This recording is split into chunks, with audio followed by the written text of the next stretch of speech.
From London, England, where the king lives. Recorded live from an underground bunker to help kickstart your day with the motivation and inspiration you need 365 days a year. This is the Learn, Develop, Live podcast, The weekly show. with your host, Chris Jaggs. Good morning and happy holidays to you. Now, whether you celebrate Christmas or not, I hope you're having a great day so far. But before we do anything, can we please, let's change the background music. We can get festive, can't we? We can capture the mood of the day. Okay, not that one.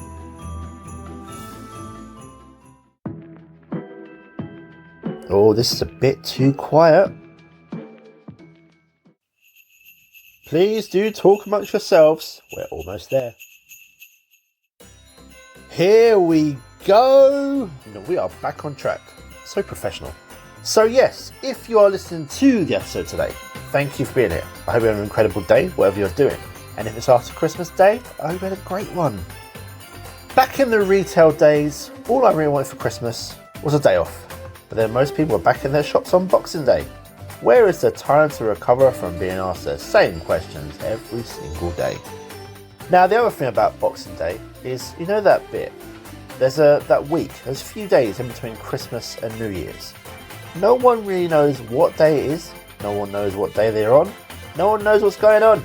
But most people just get that little bit lost. And it's New Year's Day. Ta-da! New Year's resolutions are being made, which will of course end for most within the first month.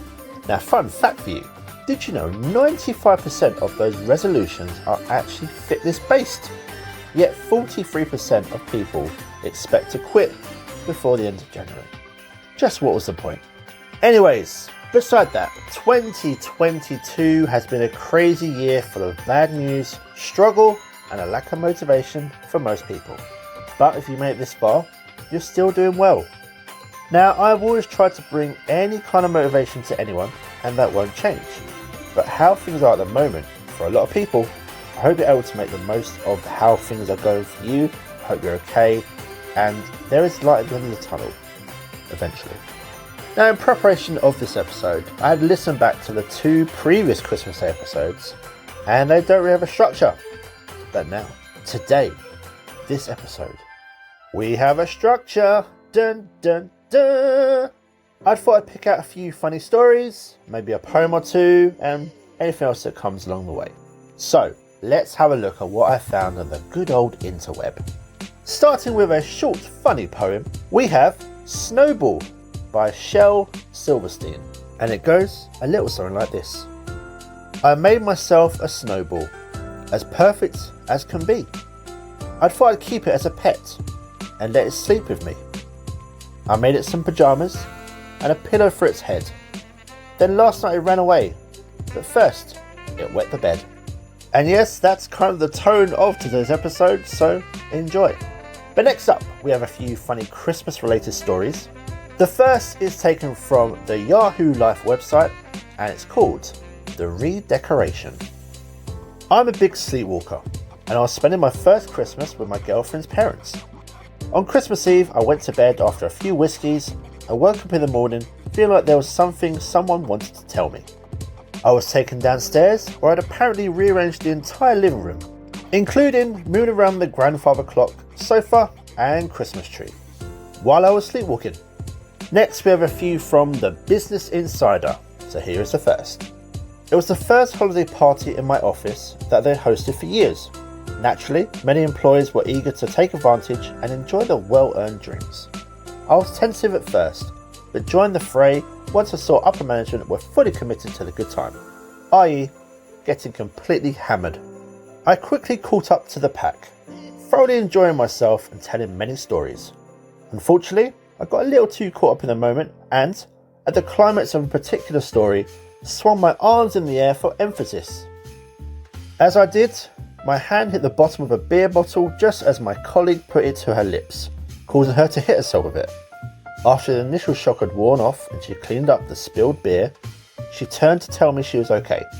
And if I wasn't feeling bad enough already, my guilt skyrocketed. As she spoke, I noticed that her front tooth had broken as a result of the beer hitting her face. It wasn't completely knocked out, but it was chipped well enough to be unmistakable. I felt completely horrible and informed of what had happened, and she ran straight to the bathroom. To her credit, she was slightly embarrassed when she returned, but stayed at the party and went out of her way to tell me it was no big deal. Regardless, I still felt like a jerk. A few days later, she went to the dentist and had the tooth fixed, and it was a relief that there was no permanent damage, but I won't be telling any stories at any holiday parties for quite some time. Our next story of embarrassment reads as follows. I worked as a maintenance facilities man for a large school and foster home for troubled children. I showed up at the work Christmas party that was hosted by the programme's nurse. Social anxiety troubled me a lot back then, so before I even knocked on the door, I drank a few nips of vodka. Within 20 minutes of being there, I fell down a full flight of stairs and crashed through their screen door. This happened in front of about 20 co-workers, including the programme's administration and my immediate supervisors. After apologising and slurring profusely, I told everyone that my ride was out the back to pick me up. I hid myself in the bushes down the street until my other half picked me up 2 hours later. Here's a nice short one for you. My boss made out of a mop. There's not really much else you can say to that. This one helped a woman bag a job without an interview. I had my interview for my current job on the day after the office party. The whole office smelled of tequila, and 2/3 of the office didn't make it in. And those that did interview me thought I was already hired and just started training me. Suffice to say, I took the job. Our next story is a little bit strange, but I'll let you hear why. Our boss made a barbecue at work to celebrate the first year of the company. We had live music, good food, and some good beers. That party was on the Friday. Next Monday, when we arrived to work, the company was closed and the warehouse was completely empty. Maybe he threw his own leaving party, who knows. And the last story is one that I saw on the Quora website this week about a rude customer in a shop and the wrapping service that it provided. The worker explained that she was working in a high-end homeware store the day before Christmas Eve one year when one very rude customer came in. The shop was open until late that night, the worker explained. It was getting to that angry, stressed out, desperate stage. That stage where you could wrap up a poo in Christmassy paper and someone would definitely buy it. So when the woman came into the shop with her moody teen daughter, she already knew the type of customer she was going to be dealing with. Eventually the mum picked out a pricey cookbook and a stand and asked for them to be wrapped together. The retail worker explained that she wasn't an expert gift wrapper at the time, so it would take her a while. We gave the mum a ticket and she came back about 30 minutes later. But by the time the mum and her daughter returned, they were both in even more of a mood. Something had clearly happened between mother and daughter by the time they came back. The daughter was looking sulky and the mother was fuming. The mum slammed the ticket down the counter and demanded a refund, called the store tacky, overpriced, and complained that they weren't open late enough, despite it already being late at night. The worker quickly gave the mum a refund and wished her Merry Christmas as she left. She was back 10 minutes later with some stuff that she had fished out the discount section and wanted it wrapped immediately. The worker confessed that she quickly wrapped the cheaper gifts and got her revenge by leaving the discounted price tags on everything. The woman remarked that she's not really a vengeful person, especially at work, but there was something about this woman in particular. Retail.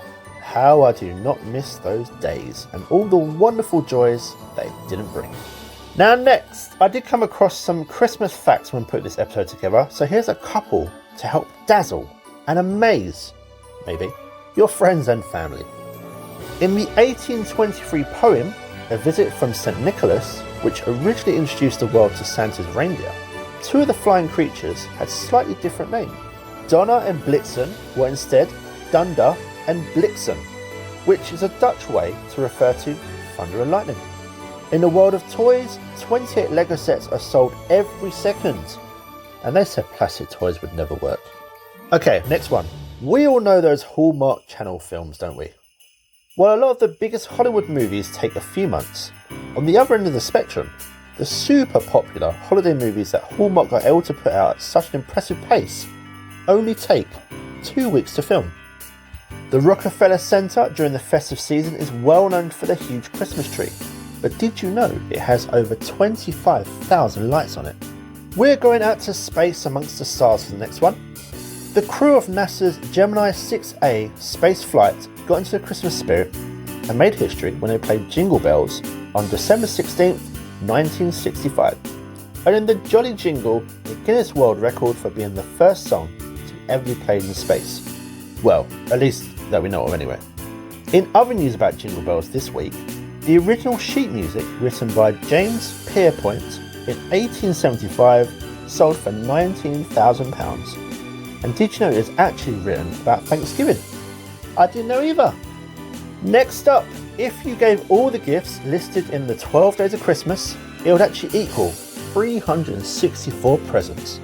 Next up, standing over 150 feet tall and weighing 225 tons, the Statue of Liberty is an impressive figure.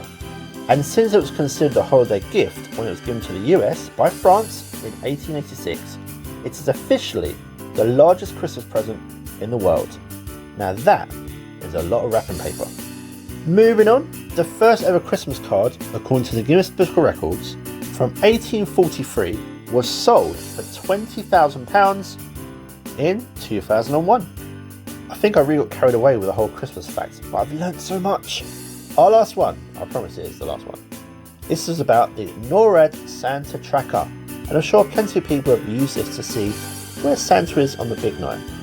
But this tracker only came about after a young child accidentally dialed an unlisted phone number of the Continental Air Defense Command Operations Center in Colorado Springs, Colorado, believing that she was calling Santa Claus after seeing a promotion in a local newspaper. The commander on duty, Colonel Harry Shop, saw an opportunity to create a little Christmas magic and assured the youngster that they will guarantee Santa a safe journey from the North Pole, sparking the idea to track Santa's travels each year to the delight of children all over the world. Now, before this comes to a close, I like this quote which summed up life at Christmas for a lot of people over the years, and it goes something like this. The 4 stages of life. Stage 1, you believe in Santa Claus. Stage 2, you don't believe in Santa Claus. Stage 3, you become Santa Claus. And stage 4, you look like Santa Claus. I really like how that gets straight to the point. Now, that is everything from me. Whenever you're listening to this, I hope you have or had a great Christmas. And if it's not something you celebrate, well, I hope you enjoyed the festive period. Look after yourselves, go big with your dreams and visions, and we will go again in 2023. Happy holidays! Goodbye. What? It's over already? All over. Thank you for listening to the Learn, Develop, Live podcast. I hope you feel as warm, motivated, and fuzzy inside as I do. You can connect with Chris at learndeveloplive.com Or on Facebook, Instagram, or Twitter. I won't say goodbye. I'll just say until we meet again. Until next time, join the motivation. Motivation.